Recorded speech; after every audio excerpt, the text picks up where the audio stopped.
Congregation, please be seated and open your prayer guides to the book of Revelations, Psalm 69. Welcome to the Christian cocktail party, where faith meets fun, and every conversation is mixed with a little bit of grace and a whole lot of love. I'm Brother Sarge. And I'm Father Maynerd, and we're your hosts for this lively gathering of believers, seekers, and anyone looking to explore the beauty of Christianity in a fresh, casual way. That's right, Father Maynerd. Each week we'll bring you a spirited discussion, sometimes deep, sometimes lighthearted, but always centered around the good news of Jesus and how it applies to our everyday lives. And don't worry, we'll have a cocktail ready for every occasion, whether it's a classic conversation or a modern twist on faith. So grab your favorite drink, pull up a chair, and join the party. Let's dive in. Welcome to Christian Cocktail Party. Okay, that's enough of that. April Fools, everyone. We're still heathens in good standing. Welcome to Cryptid Cocktail Party. This is a show where we do not do any research on Jesus because we prefer to learn about creatures that might actually exist. With me today are my best friends and actual neighbors, Maynerd and Laura, because Dave is on a pilgrimage somewhere, learning about dinosaurs. Maynerd, Laura, how we doing? Honored to be here and take Dave's place for the for that little joke there. That was fun, and I've never been called Father Maynerd, so that could probably not Father be a thing. Maynerd is, you have the voice for it, so that works. Yes, I could give a hell of a sermon, I'm sure. Right, and anyone that might have listened to our very old podcast, Misguided Musings, you also had the abhorrent sexual appetite to go with it. Oh, wow, yeah, Misguided Musings. There's a name I have not heard in a long time. Don't Laura? search the internet for that. Yeah, please don't. Yeah. Laura, how you I've doing? seen that one. I'm doing good. Doing great. It's been a while since I've been behind a microphone. It has been, but it probably won't be much longer, but we'll get to that. So the reason I invited you here today is my fellow Appalachian enthusiast. I figured there was no better topic to discuss than the deep, dark Appalachia region and some of the lesser-known creatures who call it home. But first, I thought it would be appropriate to talk a little bit about the history of the region of Appalachia and the mountains who share the same name. First of all, there is no wrong way to pronounce Appalachia. Or Appalachia? The pronunciation really just depends on how far north or south you are. Exactly. Yeah. So people up north call it Appalachia. People down south call it Appalachia. And there was a linguist who has a YouTube channel whose name I forget, and I watched like a whole video on the pronunciation. And essentially, that's what he said. You know, it's really more of a regional dialect thing than a pronunciation issue. So, anyway, since they share the name, let's start there. The word Appalachia is derived from the Appalachian Native American tribe. Interestingly, the Appalachian were only found on the panhandle of Florida. However, Spanish explorers used this name to define the region and later the mountain range to the northeast, the Appalachian Mountains. The Appalachian were affiliated with the Muskegon language, though that tribe was gone before the language could be thoroughly studied and classified, so very little information remains about the Appalachian tribe. Here's what little we do know about them. They had kind of established towns as opposed to being a nomadic people. They had a dual system of government, like a lot of Native American tribes, where they had a war chief during times of conflict and a peace chief during times of tranquility. The leadership of the tribe was gained through heredity. However, unlike European kings and queens, the Appalachian tribes, they determined heredity via matrilineality. I hope I said that right. That's a really big word. That was huge. Yeah. Matrilineality. Yep, I said it right. It's a rough one. Or through the lineage of the mother. That's what it means. Oh, good. Yeah, I like that. I think it's pretty cool. Continue. One more satisfying note is that the Appalachian kicked some serious conquistador ass. The Spanish claimed that the Appalachian arrows were strong enough to break through chainmail, that the natives often targeted the horses rather than the rider, The Spanish and Appalachia eventually maintained an uneasy truce. After the British acquired Florida, the remaining Appalachia were moved to either Mexico or Cuba. There are most certainly some who maintain the Appalachian heritage in the U.S. today, but there are no recognized tribes. How are we doing so far? I got it. Good. Yep. I learned a lot today so far. Yeah, I'm a nerd, so unfortunately this is what you guys are going to have to deal with. Now, where is Appalachia? So the Appalachia region is a rural eastern region in the United States that is known for its distinct culture, landscape, and industry, coal mining and logging. This region contains all or part of the 13 U.S. states, so it's all of West Virginia, and then part of Alabama, Georgia, Kentucky, Maryland, Mississippi, New York, North Carolina, Ohio, Pennsylvania, South Carolina, Tennessee, and Virginia. This region was not called Appalachia until the 1890s. Almost as soon as the region was identified, journalists started doing what journalists do best, stoking fear and derision. So given the relative poverty and isolation of the people of Appalachia, they became easy targets for stories about incest, feuds, moonshine, crime, and superstition. Though this practice has waned over the decades, old stereotypes linger on.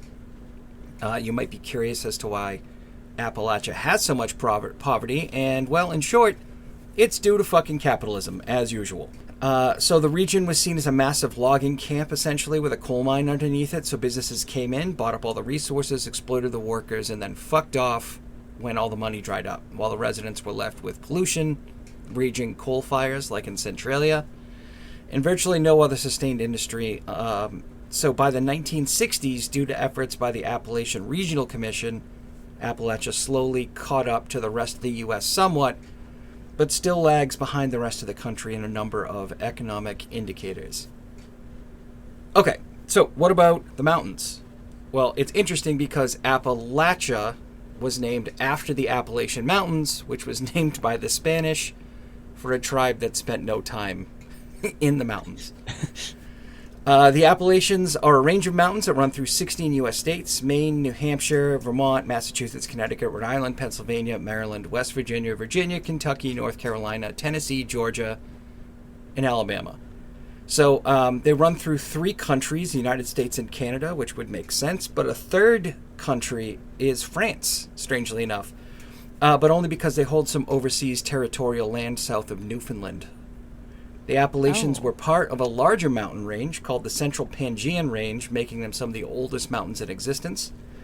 When the supercontinent of Pangaea split up, we kept the Appalachians while the United Kingdom got the Cairngorm Mountains in Scotland, the Pennines in England, and Snowdonia in Wales. The Atlas Mountains in Africa are also remnants from the Central Pangaean Range. Yeah, it's kind of crazy that, like, I was going to say that the mountains, the mountain range in Scotland is like exactly the same as the Appalachian Mountains because they were once the same thing and they split apart. Mm-hmm. Yeah, so when Pangaea split up, kind of split right down the middle of the range, so the range kind of got dragged over to Europe and Africa, which is just fascinating to me. I never even considered that, so I love that.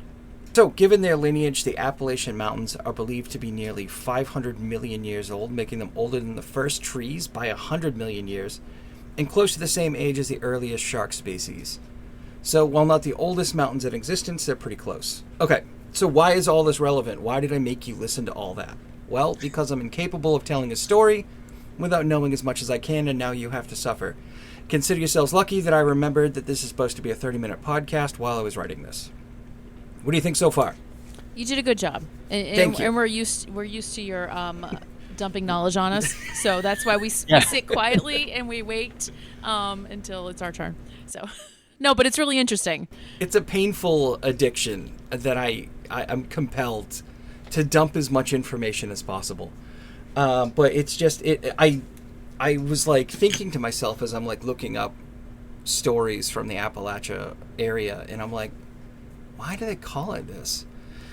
And then that sent me down a whole landslide where I just couldn't stop myself. You're like, well, I can't leave this out. Well, I did learn something. I didn't know the whole Pangaea thing and how the mountains were the same. So that was really interesting. Yeah. I learned something. It's really cool. Weirdly enough, I also discovered that the Blue Ridge Mountains are actually older. They're about like 1.5 billion years old. Wow. Yeah, weird, right? Because I was like, well, where do the Appalachian Mountains stack up versus the other mountain ranges in terms of age? And we're not even in the top 10. That's crazy. Yeah. Okay, so now if you've been watching Instagram Reels lately, you already know how ubiquitous the haunting folklore of Appalachia has become. Between cryptids, ghosts, and disembodied whistles, these old-ass mountains are teeming with spooky shit. In our last episode, we covered the Appalachian phenomena of the not deer. But there are a lot of lesser-known creatures, and we're going to cover a few of them today. Starting off with Haints. That's Haints. Haints. Have you guys ever heard of this? No, I ain't. Well, it sounds like a disease. It sounds like something that, like a skin rash. I got the haint. I got a mean case of the haint. Yeah, I feel like we could rename it. The haint sounds like you have a heat rash on your taint. No, there you go. Sounds like a cousin of the gout. I'm glad that we could go in that direction on this podcast. So. Oh yeah, no, this podcast is no different. Very, got a little thrown off at the beginning there, and I'm just like, oh, I'm not going to say anything. No, we have no language standards. We can say what we want here. Excellent. So it is believed that the term haint originates from the Gullah Geechee people. Have you guys heard of these people? Gullah Geechee? Yeah, these guys these are fascinating people. This is another rabbit hole I went down that I had to restrict myself to like one paragraph on. The Gullah Geechee people are a group of people who are descendants from slaves from Angola, and largely just Central Africa in general, but apparently predominantly Angola. These people are especially unique because they lived in relative isolation from white people on rural plantations, thus maintaining a lot of Central African cultural customs. Their language is known as Geechee, a form of Creole, and you can learn a lot more about these folks by searching their name, but a lot of my information came from the Gullah Geechee Quarter website. So that's Gullah Geechee Quarter. If you search that in Google, their website's like one of the first ones that come up. Okay, so now that we've talked about their name, let's talk about what they are. According to folklore, a haint is a malevolent spirit or ghost. They are thought to bring harm or misfortune, according to literally every source I checked. Based on the information that I found, a haint doesn't really have a particular description. Much like the concept of ghosts, haints seem to take many forms, and they're likely more characterized by the effect that they have on future events rather than the form that they take when they appear. So to paraphrase in the immortal words of Supreme Court Justice Potter Stewart, I don't know what a haint is, but I'll know it when I experience some bad luck 3 days later. Oh, interesting. Okay. Yeah. So one website called The Mountain Laurel contained a story that was passed down, and I figured this was an excellent way to illustrate my point. This comes from, the story comes from Thomas Jeff Willis, who lived in the foothills in a place called Willis Gap in Kentucky. And this is a direct quote from Tom's grandson, Glenn Worrell. Jeff was up in the mountain. He saw a man on the bank. The man was acting strangely and trying to scare him. As the man came toward him, Jeff thought this was his brother Ellis. So Jeff told him, "Stop or I'll shoot." To his brother. Which isn't really helping the reputation that the Appalachian people have gotten. I'm going to shoot my brother. Oh, it's my brother. Stop or I'll shoot. Yeah, the man didn't stop, so Jeff drew his gun and shot up in the air. When the shot rang out, the man disappeared into thin air. Jeff went home again, scared terribly. And when he got there, his brother Ellis was asleep in bed. So Jeff woke him and asked him why he was trying to scare him, and Ellis said he didn't know what Jeff was talking about. 3 days later, Ellis took sick and all of a sudden died. Whoa. Crazy, right? So that's kind of the vibe we're getting from haints, apparently, is that they're kind of an omen. So they've often been referred to as just southern ghosts, but if you're familiar with ghost stories from the south, these stories don't really end up with future calamities. If anything, a haint seems closer to a banshee in that encounter because it often leads to misfortune. Much like if you hear, a banshee's call, a family member is likely to pass away. Yikes. What is it? Yeah. What does a banshee sound like? Is it screeching? I think it's wailing, isn't it? Is it wailing? Yeah, I'm pretty sure it's wailing. I could be wrong, but I think banshees like kind of howl and wail, like they're crying, which is similar. I think we talked about it in the La Llorona episode. where we talked about women in white Oh, that's crying. right. Yeah, and near water. No, I was Yeah. just thinking of all the the conservation land behind our house. In the summer, we hear lots of. Like last summer, it was fisher cat, so now I'm kind of scared. Yeah, right? Maybe So it's interesting fancy. that you mentioned water because according to the folklore, Haints are afraid of water. Oh, interesting. Okay. Yeah, and this is so well known that houses have doors, window shutters, and even porches painted blue to confuse the Haints Oh, I and love keep that. them out of the house. Yeah. This is so common that the paint company Sherwin-Williams even created a paint color called Haint Blue. Seriously? Really? Yeah, it's like a really That's light, amazing. kind of pretty periwinkle blue color. Oh my gosh. And I guess in South Carolina, you'll see a Wow. lot of houses, I'm looking especially this in up. like Charlestown, that have that like light blue color. You're looking it up?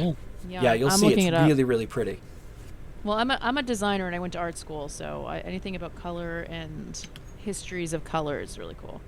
Yeah, what Oh, you'll see is you'll see wow. like porches trimmed in it, and then the ceilings of the porches are painted in that blue color. Exactly. Yeah. And then the window shutters, the doors, and I forget what else. But yeah, really, really pretty. Kind of a cool idea. I love that style kind of created that folklore created a style. I think that's really interesting. Mm-hmm. Very cool. All right, so what do you guys think? Haints? Like, if we what I think, like, do we believe in them or Are they possible? in general? Do we think are that they possible? Oh, I think for sure. Yeah, I think for right? sure. Especially if it's an omen. Just the rich historical. Very the culture of the people of Appalachia. Yeah, the folklore know? kind of around the world also ties into that. When we Yeah, talk about La Llorona and we talk about banshees and ladies in white and other cultures, I think a haint is just another version of that. Mm-hmm. So, For sure. I also love the etymology of the word. Did I say that right? Etymology or entomology? I messed it up. We got you. You smell what I'm stepping in. So, apparently, Haint is believed to be a Creole version, because that's what the Gullah Geechee speak, is like a form of Creole. Apparently, Haint is their version of the word haunt, but back then, a haunt was some malevolent spirit, not just what they did. So it was a noun and a verb. Yeah. It's a weird word still, but I It is can a see weird that. word. I think I hear hate and I think saint, so like a hateful saint. I don't know. That's kind of where that was my A immediate vengeful saint. And I'm like a saint that used to be good but now is bad and knows all. I don't know. But haunt and haint, yeah, especially with the accents, different Yeah. regional accents. It's like a saint that turned heel. It's just a guy in a robe, but he's also got devil horns. All right. So, what was interesting about this is I heard about Haints. All I could really find was a lot of people talking about the fact that they exist, but no one really had a lot of great stories about it. So I was like Googling. And that's when I came across our next creature. It's called the White Thang. Thang? Thang. So the white, Thang, Thang. That sounds White like thang. something you'd buy at a convenience store in a rural Alabama. It's got like 20% alcohol, malt liquor. Yeah. Really strong liquor. It's like a popsicle that you get, like one of those alcoholic popsicles. Oh, It's just got lightning bolts on it. it's like white cherry Yeah. flavor. White So, cherry lightning flavor. It's the best one. It's just moonshine and gasoline. There you go. All right, so according to who you talk to, the White Thang is either a species of Sasquatch or a totally different creature. Some have described it as walking on all fours, while others say it walks upright. The most consistent description, much like the modern Republican Party, this thing is just very white. I couldn't resist. Sightings of the White Thang go back to the early 1900s and are mostly isolated to Tennessee and Alabama. However, according to Leslie Morgan from the radio station WRKQ, the White Thang has been spotted in a place called Hainton Holler. Hainton Holler? Is it a town? It's really like a test of my ability to pronounce regional dialects in places I'm not from. Oh. So it's Hainton I'm guessing it should be hainting, which would be haunting if you went all the way through it. Hainton Holler in Kentucky. Okay. So look at that. Haints found their way into this one too. Hainton Holler is an area off Kentucky Highway 3115 in Cumberland County, and it seems to be very similar to the Bridgewater Triangle. Oh, we know that.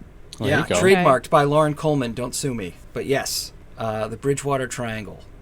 People have reported seeing strange lights, headless horsemen, a Native American woman walking with a white trapper for some reason, and of course, the White Thang. In Hainton Holler, every time I say the White Thang, I'm expecting there to be like just a guitar riff. You make my heart sing. In Hainton Holler, the White Thang apparently walks on all fours, has a haunting scream, and climbs trees. Like the White Thang in Alabama and Tennessee, some people say White Thang walks upright sometimes too. Physical descriptions vary across accounts, with some people saying that White Thang doesn't have eyes or ears. Others say it's basically just an albino Bigfoot standing at about 6'9" with red eyes. Oh. Yeah. So it's like if an albino bunny rabbit turned into a gorilla. It's gorilla size? Yeah, it's like 6 foot. Well, no, it's Oh. bigger than a gorilla because it's like 6'9". It sounds like Grandpa got, a hold of moonshine and went running in the woods. I don't think that's a... He's just old a and white hairy, thing. man. That's- Don't worry about it. What's that white thing over there? That's just Grandpa. He just wants to play some basketball. Now, other... Well, he's 6'9", so It's just Grandpa. He's got a mean hook he's shot. just throwing down. So some people have jumped onto the trend of associating Bigfoot with aliens by saying that White Thang is an alien hybrid because strange lights appear near White Thang sightings and they disappear at the same time. Almost everyone agrees that White Thang doesn't attack people, but his scream is actually what scares people. Can you imagine if Bigfoot saw aliens before we did?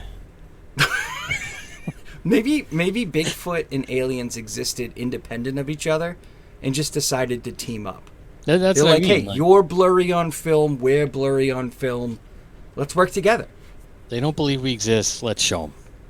Yeah, exactly. So what do you think? Albino Sasquatch, alien hybrid, or its own thing? I want it to be an alien hybrid, but it's probably its own thing. I'm sticking with Grandpa. I think it's I driving really Grandpa. like the grandpa I- idea that it's just this super tall old man with white body hair. Yeah. Yeah, he's just like a hairy old, yeah. And when he gets enough moonshine in him, he climbs trees. Yeah, and I'm sure his eyes get red and bloodshot, and he probably just spouts off a bunch of gibberish. And you're like, all right, Grandpa, just stay outside tonight. You need to cool off. Well, yeah, I mean, have you ever seen Runs up a like tree. old people who kind of have like red around their eyes? Yeah, like old and crotchety. And you're just like, all right. Yeah, he's just grumpy.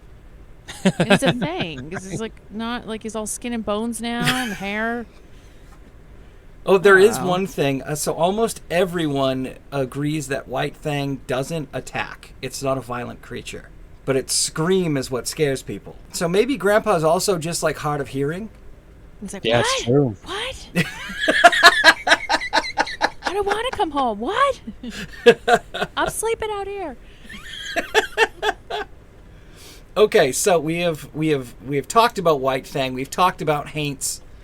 Now we're going to get into my personal favorite, mimics. So this thing is Mimics? all the rage. Yeah, mimics. Okay. This thing is all the rage on Instagram. You can't watch Oh, reels. it's all the rage, huh? On Yeah, Instagram? you can't oh, watch it's reels all the rage, without- huh? Oh, you can't watch the reels, huh? What's happening right now? I'm mimicking you.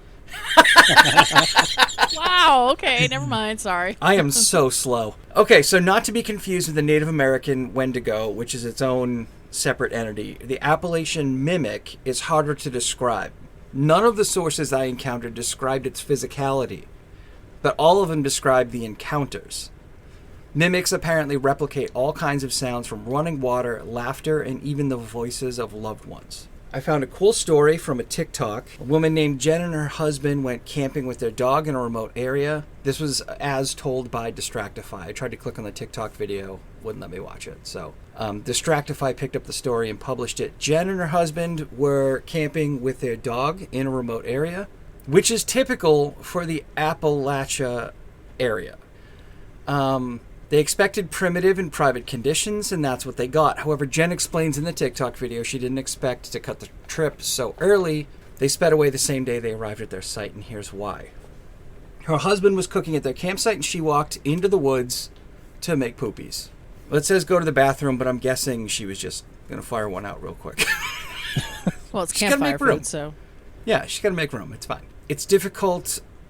but that's when the mimic started. It's actually when she's going to the bathroom. Jen says in the video that when she was in the woods, she heard meow meow, which is an inside joke that she and her husband sometimes say to each other, I guess. When she turned around, no one was there, and she says it couldn't have been her husband playing the prank on her. It doesn't say why it couldn't have been him, but that's what she said. So, but I'm guessing, she probably ran pretty far away because she had to make poops, so that's why it couldn't have been him, but she's not going to want to talk about that. This is a quote from Jen, so it's his voice saying our thing, but it's like a really monotone voice, Jen explains in the video. But it was so loud, it was directly behind me. In order for me to hear my husband, he's over there by the campsite, he would have had to yell. After she explained the situation to her husband, they decided to pack up and leave, and this is the extra creepy part. Jen said in the video that they packed up their gear to leave, and then heard something in the woods surrounding them, like kind of circling around them. Oh. Yeah. And there certainly wasn't an animal, Jen says, and when her back was turned, helping the dog into the car, when they finally got to the car, she heard something or someone run really fast up behind her and stop short right before it reached her. When she turned around, nothing was there. Whoa. Crazy, right? Yeah, that last part's crazy. Yeah. I mean... So I'm not normally somebody who just kind of blindly believes these stories, but as someone who's spent a lot of time in these woods... Not necessarily in the Appalachia region. I've only camped there a few times, but just spent time in the Appalachian range.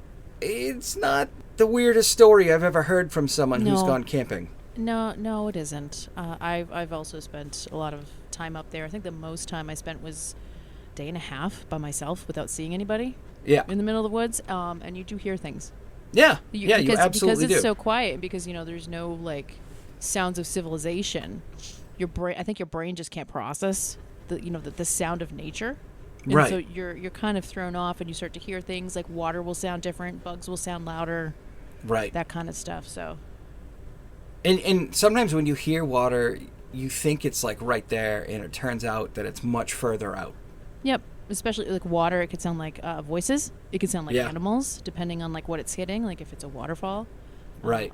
Yeah, even like an animal, like a squirrel walking in the leaves in the woods. Mm-hmm.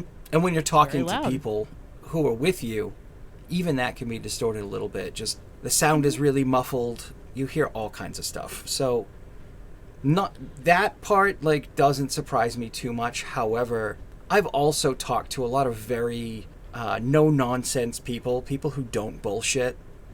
People who've never told me a ghost story before. Even those people have told me similar type stories being in the woods. Hearing just really strange things that nobody hears when they're out in the woods. I find these mimic stories to be a little bit more compelling, but now we're going to talk about some stuff that I think is just outright bullshit. So get ready. There is a lot of these fucking videos on Instagram. We've got reels and reels of people of this, particularly this one woman. I'm not going to say her name because I don't want to shout out her account because she's an asshole. Because she says some of the dumbest shit I've ever heard in my life. And she has these videos, which would be creepy if I didn't know this area kind of well. She's got people who are in houses or in apartments, and she calls it Appalachia. And yeah, okay, people do live out in these places, but it's the woods that are creepy. It's not your house, you fucking weirdos. Well, I don't know, but yeah. Yeah. It depends on the house. So she has this one video where it's a dog that comes up to the window on their house and is scratching on the window. Not a window, a glass door. And the dog's scratching on the glass door, and they're like, but my dog is in the house. And it's well, okay, dummy, maybe you left a fucking window open. If that looks like your dog, and your dog is not sitting in the camera shot, prove to me that that's not your dog trying to break into the house. Maybe it's your neighbor's dog, and you're just a dumb bastard. But some of the other videos that I talked about that video a little bit on my last episode, but what I didn't talk about where the videos they have of people knocking on doors and saying creepy shit.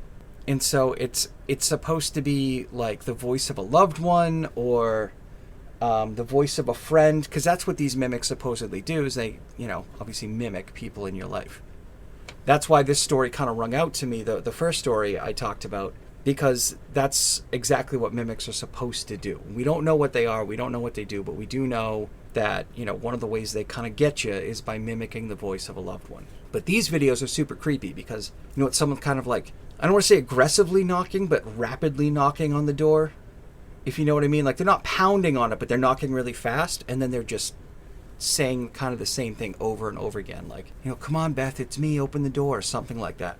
But the problem that I'm having with these videos that I'm watching on Instagram is like, why are you posting this video on Instagram and not, say, giving it to the police? Like, that might be, a mimic, or it could be like your methed up neighbor. That's the first thing I would think, is somebody trying to trespass. It's somebody outside, somebody who's on right? drugs who wants to come in and rob me. And that's scary. That's still fucking scary. But Yeah, to grab say your it's a shotgun mimic... and you go up to the door. You don't grab your cell phone and take a freaking video. That's what I would do. Exactly. Or you take that video and then you call the police so that you have evidence when the police get there, right? Mm-hmm. I don't know. These videos annoy the shit out of me. And this woman always says, don't go into Appalachia at night by yourself. And I'm like, fuck you. I have lived here my whole life. I have never been scared to go into the woods at night. In fact, knowing all the creepy shit that I know about the woods that I cannot explain, I would still rather go into the woods at night than, say, Boston at night. It's true. Yeah, honestly. Or Springfield, Massachusetts at night. That's because there's no other people in there except other crazy people who Exactly. want to be in the woods. And they're just like you. They're enjoying having no people around. It's so rare for there to be actual criminals in the woods committing crimes. Like, they would be in, like the Blue Hills area of Massachusetts where, you can walk for a mile in any direction and hit civilization. Exactly. But nobody's going to the fucking alpine zone of the White Mountains to commit a crime. No, it's just a bunch of hippies that are high on weed, enjoying the stars. Be like, dude, look at this, so great. Also, people on the harmless. Appalachian Trail, if they happen to come across someone being, like, hurt, I would be much more worried for the criminal at that point, because no one protects their own like hikers. Mm-hmm. Exactly. So don't be afraid of going hiking at night. Just be smart about it. If you're good at hiking and you have experience, you're fine. Don't listen to people who say, don't go in there, there might be a mimic. The mimic's probably just high. I think I've only actually been scared of hiking at night once, and it was this past year, and it was out in Arizona because I saw 2 tarantulas. Really? Oh yeah, no, that's scary as fuck. No, thank you. And I was like, oh, I'm like, what is that? Oh my! And I got really close, like this close. I'm like, holy fuck! It's. I just didn't mean to swear, but yeah. You that's can about swear. it. Swear all you want. I swear all the time. 2 tarantulas, and I walked maybe about a half mile. I'm like, I'm gonna go back now. Yeah, I'd be But fucking people, terrified not so much. of the bugs out hiking in the West. Hiking out here, yeah, we got like brown recluse. They're pretty scary, but they don't want anything to do with you. They're gonna hide from you. I'm like, We got rattlesnakes. Yeah, rattlesnakes. I was like, I think these belong in Petco in the cage. Yeah, and fisher cats are just little guys. Little weasels. They sound scary, but they don't want anything to do with you. I don't really think that we have any animals that you necessarily need to be afraid of. Unless they're rabid. In that case, yeah. Yeah, of course. Or you're a toddler. In which case you want to avoid coyotes and, like, turkey. Yeah, if it can pick you up, then yeah, you should be scared. So, anyway. So, I know what, like, I've debunked, or not debunked, but I know that I've, like, cast a lot of shade on mimics. This is the one thing that, like, kind of rings true for me. I'm not necessarily somebody who would completely dispel somebody saying they encountered a mimic in the woods, because I've heard enough stories from people who hike in these mountains all the time that they've either experienced, like what you said, Laura, like some kind of weird, just sound anomaly, or something else maybe. What do you think, Maynard?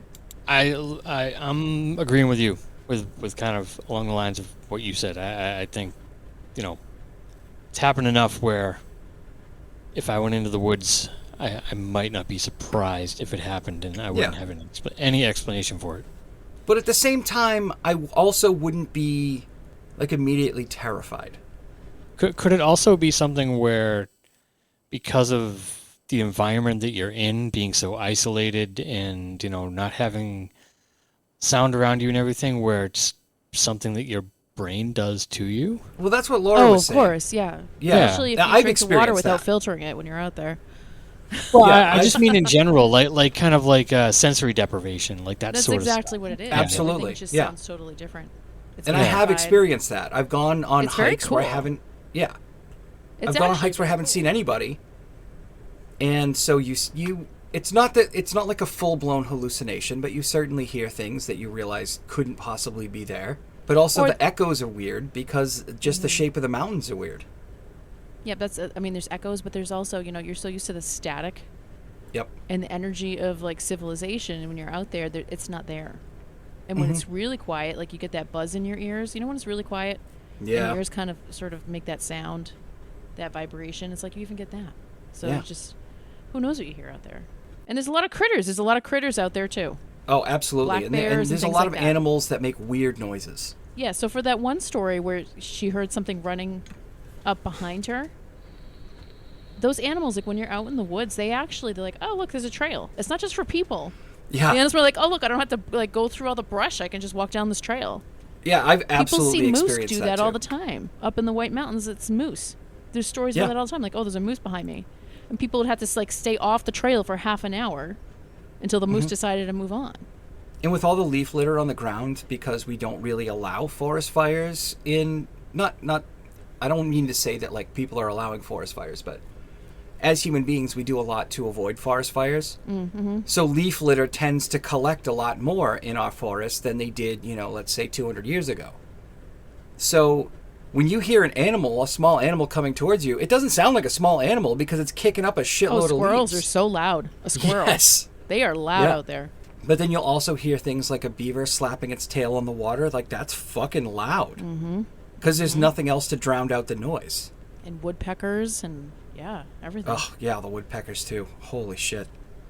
So, but regardless, I've had enough experiences in the woods where I know I couldn't possibly say, no, this has never happened, it never will happen, whatever. Let's face it, the Appalachian Mountains are fucking creepy. They just are. They're old and creepy. Yep. But Like a that's white the whole thing. point. That's just That's Grandpa probably my getting in favorite his of the cups. evening. I don't know if we're done yet, but that's my favorite for the evening is the white No, thing. we are done. We are done. We've run the gamut of Haints, That's so fun. White This is fun. Thang, and Mimics. White thing. I think my personal favorite are the Mimics, just for the craziness of it and the relatability. But White Thang, I mean, the idea of Grandpa just going out and walking in the woods and everybody just thinking it's a fucking monster is amazing to me. Oh, it's Bigfoot. grandpa. No, it'd be interesting, like for White Thang, if you had a cocktail made out of make a cocktail recipe called the White Thang, but start with a White Claw, and then see what it would be like White Claw plus what to make a White Thang. A White Claw with a chilled shot of Sambuca, because chilled Sambuca turns that milky white color.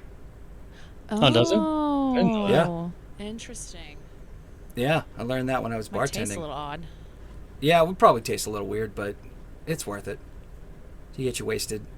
I don't drink Sambuca anymore because of the one time I drank too much of it. Because it's always because of the one time with that stuff. Yeah, yeah.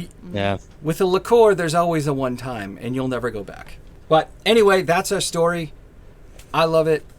I'm looking for more stuff. I actually just kind of found a couple more things that I'd like to talk about too. So the next time Dave goes on vacation, we're going to run wild with Appalachia. This is All right. normally the part of the show where we say, does anybody have anything they'd like to promote? So anything you guys got?